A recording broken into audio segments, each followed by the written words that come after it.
Olá a todos, sejam bem-vindos, bem-vindas ao Centro de Estudos Obreiros do Senhor. Vamos dar início a mais uma palestra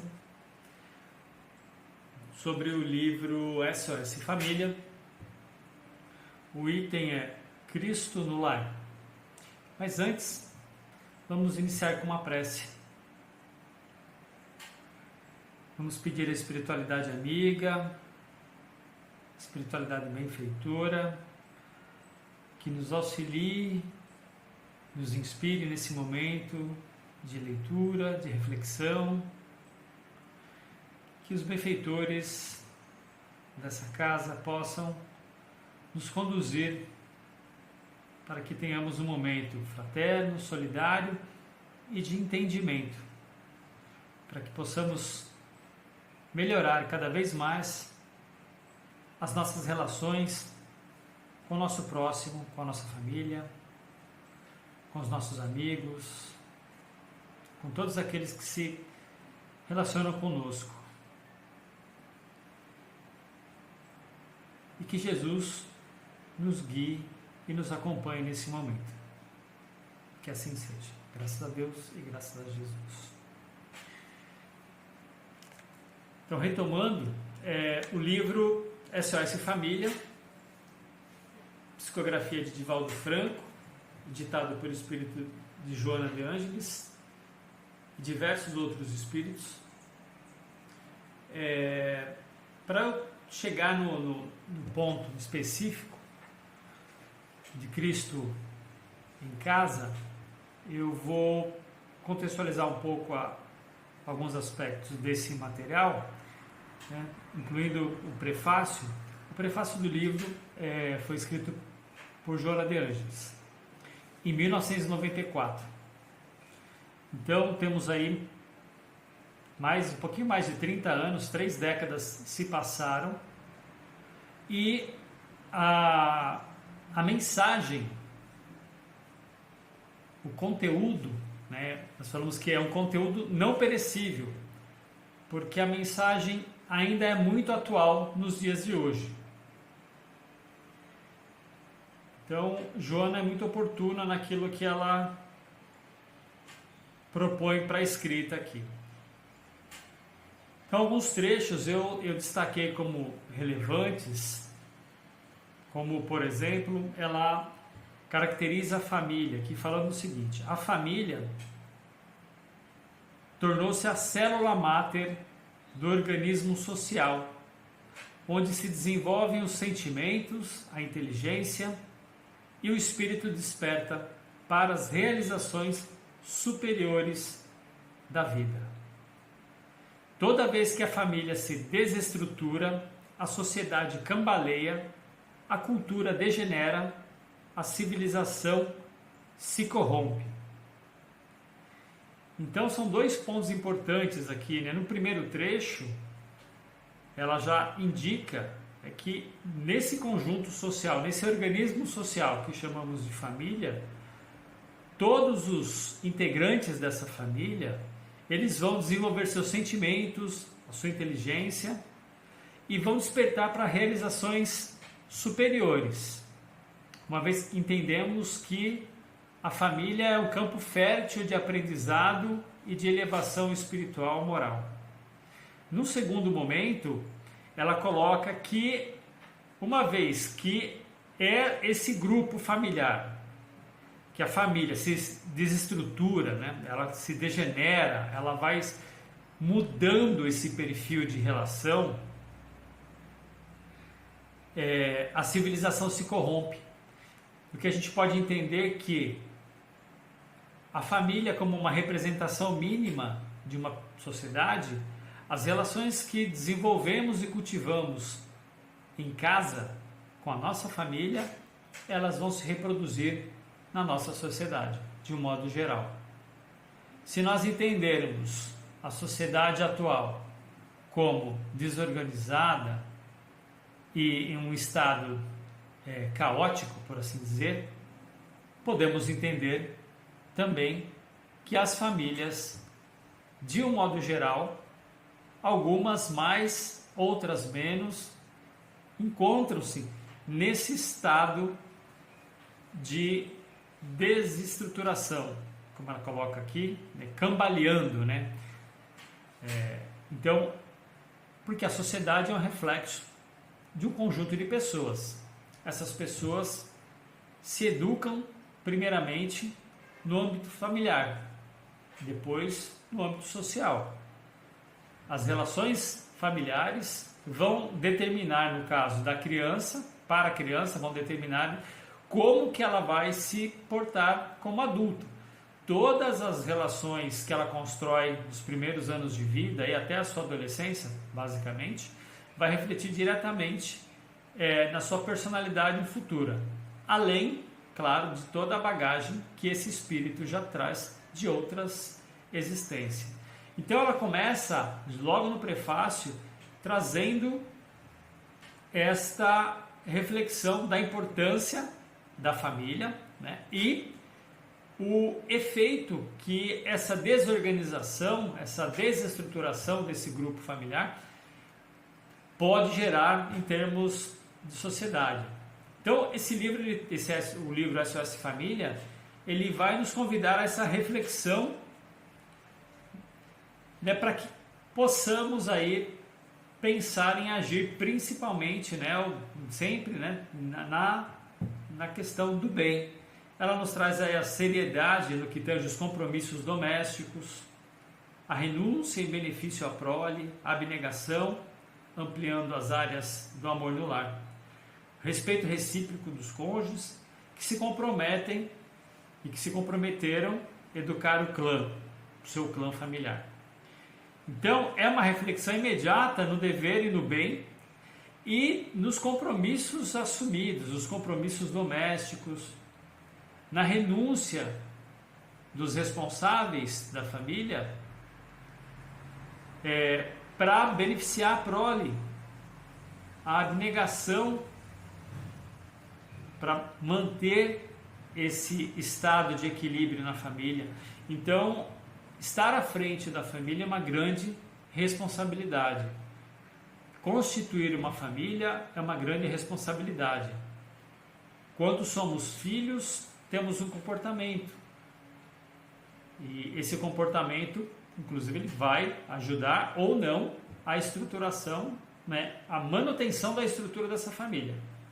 Quando nos tornamos pais e mães, nós somos os principais responsáveis pela harmonização e equilíbrio familiar. Olha que interessante, então, lembrando que esse prefácio foi escrito, né, psicografado pelo Divaldo em 1994, que foi o ano internacional da família, né, decretado aí pela Organização das Nações Unidas. Então veio bem a calhar, né? Indo mais à frente, falando dos laços de família, ela traz aqui a pergunta 775 do Livro dos Espíritos. Qual seria, para a sociedade, o resultado do relaxamento dos laços de família? E a resposta da espiritualidade é muito direta e clara. Uma recrudescência do egoísmo, ou seja, a ampliação do egoísmo. O egoísmo se tornaria mais intenso, uma vez que houvesse o relaxamento dos laços da família. Ora, se a família é uma célula onde todos devem se comportar e atuar, interagir do modo mais equilibrado possível, né, e os genitores, os pais e as mães que conduzem essa família são os principais modelos para as crianças, né, para a prole, como eu falei há pouco, né, é nessa dinâmica que nós vamos aprender, se até então não aprendemos, ao aspecto da abnegação, da doação, de valorizar outros aspectos que não só aqueles que mais nos interessam pessoalmente. Então, é abnegar algumas coisas em pró a esse conjunto familiar. Então, vejam esse exercício, né? O exercício da doação. Se você nunca trabalhou para outra pessoa, se dedicou a outra pessoa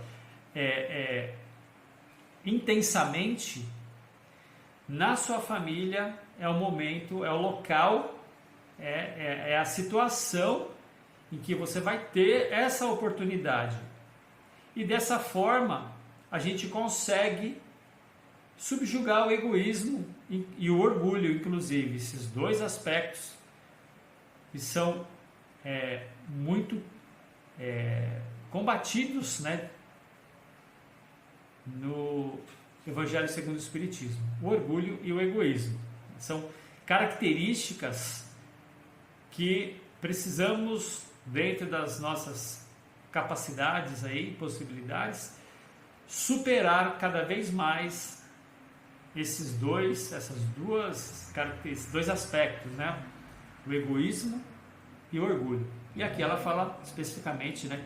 A resposta seria uma ampliação do orgulho, uma vez que eu desagrego o âmbito familiar, né? Que eu faço esse conjunto todo se decompor. Mais à frente, né?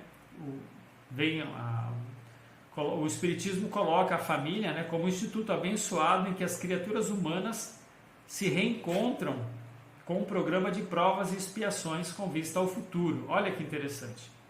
Então, para nós que estudamos o Espiritismo, e aqueles que não estudam, que têm interesse, vão encontrar todo o material referente à doutrina espírita,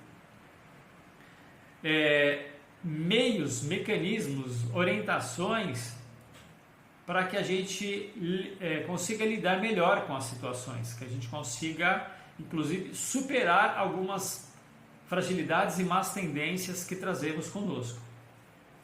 Então, quando ele coloca, é o instituto abençoado que as criaturas humanas se reencontram, ou seja, as pessoas que compõem essa família se reencontram de existências do pretérito para um programa de provas e expiações, ou seja, para parar arestas de outras existências.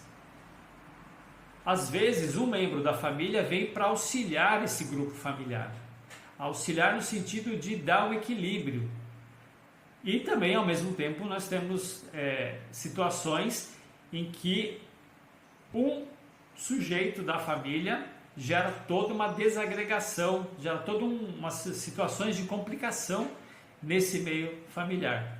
Então, são essas as provas e as expiações para que a gente consiga lidar nesse meio familiar, com vistas ao futuro, como ele coloca aqui. A família, antes, na concepção espírita, antes de ser a reunião de corpos, é o reduto sagrado de espíritos imortais. Então, somos espíritos imortais que estamos no caminho para nossa evolução.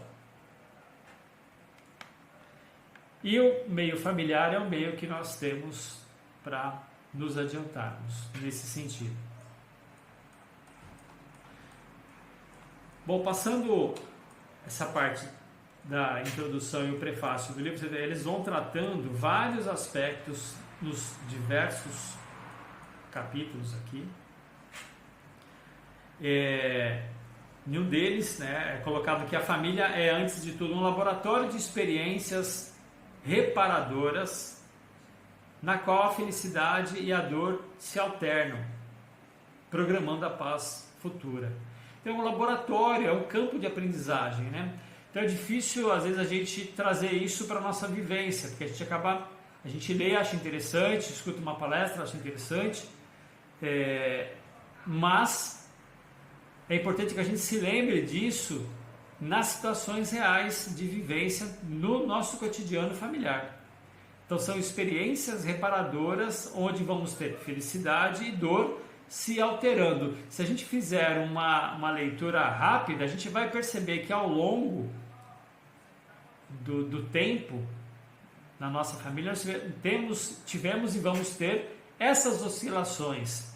Claro, quanto mais a gente conseguir manter o equilíbrio, menos dor teremos, né? Talvez mais felicidade ou minimamente um clima mais equilibrado. Então, só um segundinho que eu preciso fazer aqui.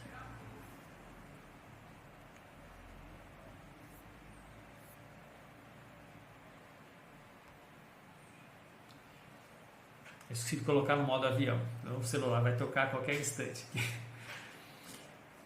Bom, vamos lá. Então, dando sequência, casamento e família, então, são vários. É interessante a leitura da obra, né? Quando ele fala aqui no capítulo Casamento e Família, o lar estruturado no amor e no respeito aos direitos dos seus membros é a mola propulsora do progresso geral e da felicidade de cada um, como de todos em conjunto. O respeito aos direitos de cada um. Os compromissos, e ela na sequência coloca aqui, né? Para isso são fixados compromissos de união antes do berço, estabelecendo-se diretrizes para a família cujos membros se voltam a reunir com finalidades específicas de recuperação espiritual e de crescimento intelectual e moral. Olha então esse ponto, né, como é importante. Compromissos que antecedem o berço, já na espiritualidade, nesse planejamento espiritual, que nós talvez tenhamos participado, dependendo da situação, nós ajudamos a pensar nessa configuração com esses outros espíritos que compõem a minha família, que vão se reunir com finalidades de recuperação espiritual e de crescimento moral e intelectual. Então, recuperação. Então é interessante que ao longo da obra fica claro, e ela reforça, né, a Joana e esses demais espíritos que participam desse trabalho, que a família é um espaço, um campo, né, de reparação, de recuperação. Por isso a gente percebe a existência de vários conflitos ao longo da existência desse grupo. Por melhor que seja a relação entre os membros dessa família, as discordâncias vão surgir em determinados momentos. E é interessante perceber com quem essas discordâncias geralmente aparecem, se é do marido com a esposa, se é da filha com a mãe, se é do pai com o filho, quem geralmente que gera esse desequilíbrio ali, ou quais situações, ou quais assuntos acabam desencadeando desentendimentos, porque são exatamente esses assuntos, né, esses aspectos que precisamos dar mais atenção para equalizar essa problemática. Se eu tenho um atrito maior com um filho, eu tenho que entender que então é com esse filho que eu preciso me restabelecer, me recuperar, e recíproca, eu com ele e ele comigo. Então a gente não sabe exatamente como é que, quem deve para quem ali, ou se um deve para o outro, não sabe. Mas se eu tenho atritos constantes com uma pessoa, ou determinada situação, assunto, questões econômicas, enfim, geram conflitos familiares, eu preciso dar atenção para esses aspectos, para que eles não sejam gatilhos de desavenças que possam até chegar a um nível de tragédias aí familiares, como a gente escuta e verifica aí nos meios de comunicação de modo geral. Então, identificar esses pontos é interessante, porque é nesse meio, como diz aqui, que nós vamos ter esse crescimento intelectual e moral. Então, estamos ali para nos reparar, para nos recuperarmos. Adiantando, vamos chegar lá no Cristo em Casa. Mas é interessante contextualizar esses pontos, porque a gente vai entender melhor o capítulo específico do Cristo em casa, ou Jesus no lar, enfim. Vamos avançando aqui.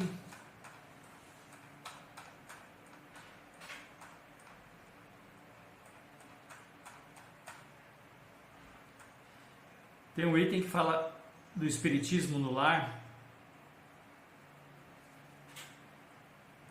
O capítulo do espiritismo no lar tem uma frase que é muito impactante aqui, né? Fala o seguinte: há um inestimável benefício que te enriquece a existência na Terra. Um inestimável benefício que vai enriquecer a nossa existência aqui na Terra, que é o conhecimento espírita. Então, o conhecimento espírita nos dá entendimento de muitos aspectos e muitas situações que nós não tínhamos conhecimento até então. Estudando a doutrina, nós vamos começar a entender, estudando a fundo a doutrina, né, participando de grupos de estudo nas casas espíritas, a gente começa a entender melhor não só o contexto familiar, mas a ciência espírita em si. E olha, nesse capítulo é dito o seguinte: pelo menos uma vez por semana, reúne a tua família e felicita-a com o espiritismo, criando assim e mantendo o culto evangélico, para que a diretriz do mestre seja eficiente rota de amor à sabedoria em tua casa. Então, nesse capítulo aqui, que fala da importância, né, do espiritismo no lar, já nos vem a primeira menção à prática do evangelho no lar, que é algo que a gente repete inúmeras vezes, essa fala aqui na casa, no Obreiros. Nós repetimos, né? Sempre nas aberturas dos trabalhos, nós recomendamos a prática do Evangelho no lar. E daí falamos sobre a importância do Evangelho no lar. A prática do Evangelho no lar. Isso já dá uma dica aí, né? Sobre como ter Jesus em casa, o Cristo em casa, né? Então, mas como assim? Por que o Cristo em casa? Como, né? Eu vou trazer Jesus ou a espiritualidade benfeitora para perto de mim, para perto dos meus familiares, para minha casa.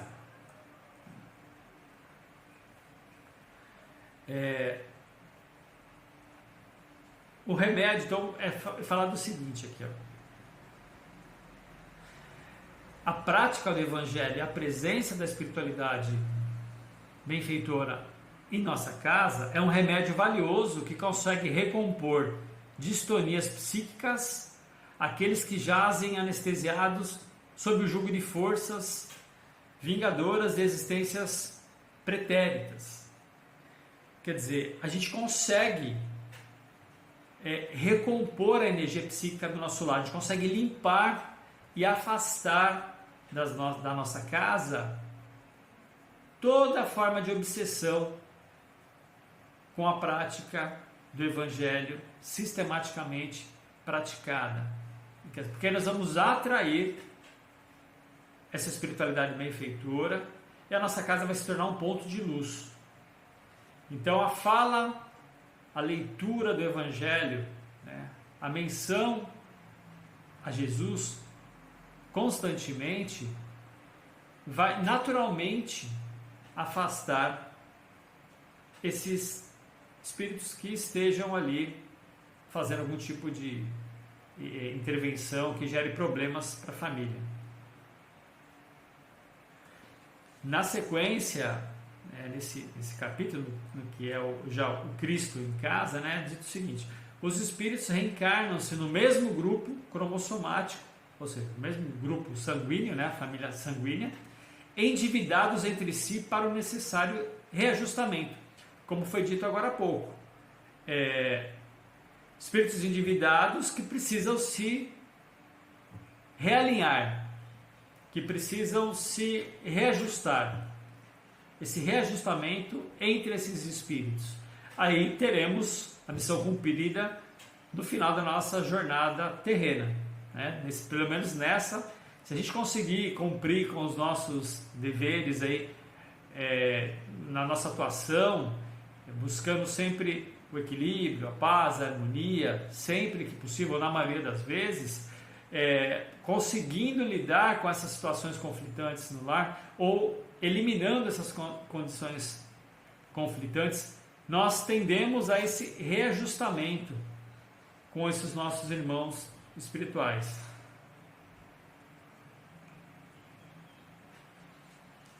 É interessante que esse capítulo traz também um alerta, né? Que é assim, ó, estimulando os desajustes que se encontram inatos nos grupos da consanguinidade, ou seja, no meio familiar,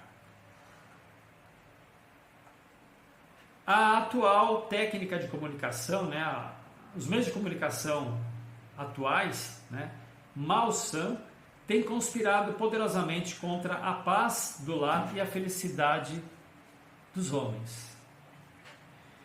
Então, não há de negar hoje que os meios de comunicação, todos, né, que a gente tem acesso, então os filmes, séries, acabam criando um imaginário. Claro, a gente tem muita coisa boa também, então é necessário um filtro, né? Você pode assistir uma série muito boa, enfim, que te traga bons princípios, bons valores, mas também nós temos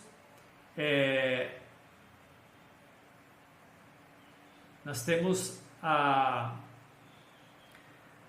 condição contrária. Essa condição contrária é que esses filmes e essa coisa toda acaba influenciando o nosso estado psicológico, e às vezes a gente acaba entrando num mundo fantasioso, né? Precisa tomar muito cuidado com isso. Aí é dito na sequência: abre o livro da vida e medita nos ditos do Senhor, pelo menos uma vez por semana, entre aqueles que vivem contigo no conjunto familiar. Então, ao apelo aqui mais uma vez para a leitura e a prática do Evangelho do Lar, pelo menos uma vez por semana.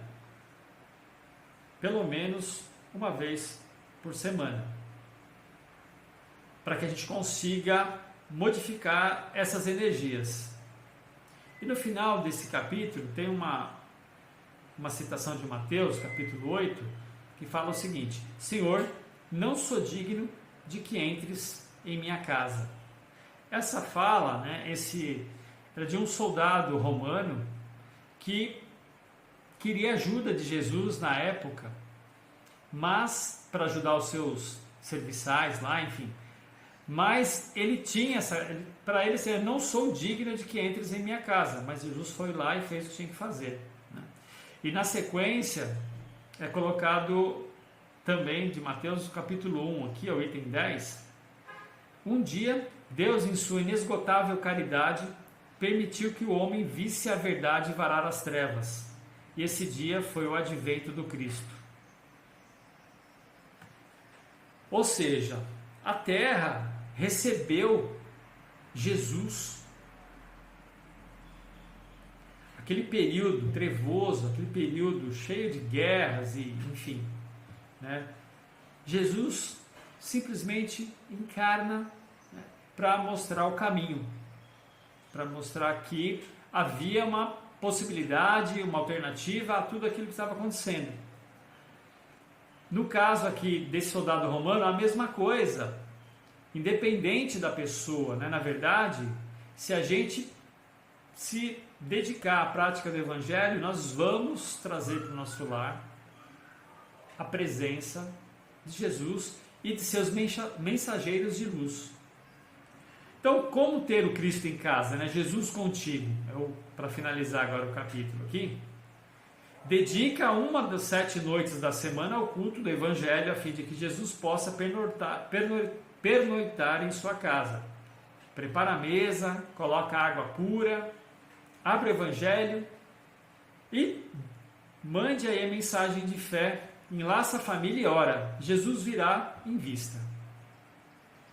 Mesmo que tenhamos ali aquelas dificuldades, né, que a gente sempre escuta, né, de que eu ia começar o Evangelho, aí alguém chama, aí acontece um episódio na minha casa, aí chega a visita, aí, enfim, sempre algum empecilho, né, para que a gente não realize o estudo do Evangelho no lar, para que a gente não pratique o Evangelho no lar. Então é muito comum a gente escutar isso, né? Mas temos que ter perseverança aí, que com a prática do Evangelho do lar, nós teremos a presença, mesmo que você faça sozinho, não tem com quem fazer ali, mas faça, pegue sua garrafa de água, coloque ali, essa água vai ser fluidificada, só pela leitura do Evangelho, né? Então, fica aí a dica, né? Como ter Jesus no lar, Cristo em casa, a prática do Evangelho. Vamos? Assim como os apóstolos em tempos remotos se reuniam no final do dia, depois das suas atividades, para oração, para reflexão em torno do Evangelho, façamos o mesmo no momento que a gente conseguir. Então fica aí a mensagem, a reflexão para a noite de hoje. Vamos fazer então agora uma prece de encerramento. Vamos agradecer a espiritualidade benfeitora aqui presente, pela sua inspiração, pela sua presença, pelos eflúvios salutares aqui depositados, e que possamos realizar a prática do Evangelho no lar, que a espiritualidade amiga nos auxilie, esteja sempre presente, nos guiando, nos conduzindo, para que possamos cada vez mais ter uma família fortalecida e equilibrada. E que a luz e o amor do Divino Mestre esteja conosco. Que assim seja, graças a Deus e graças a Jesus. Muito obrigado a todos e até o próximo encontro.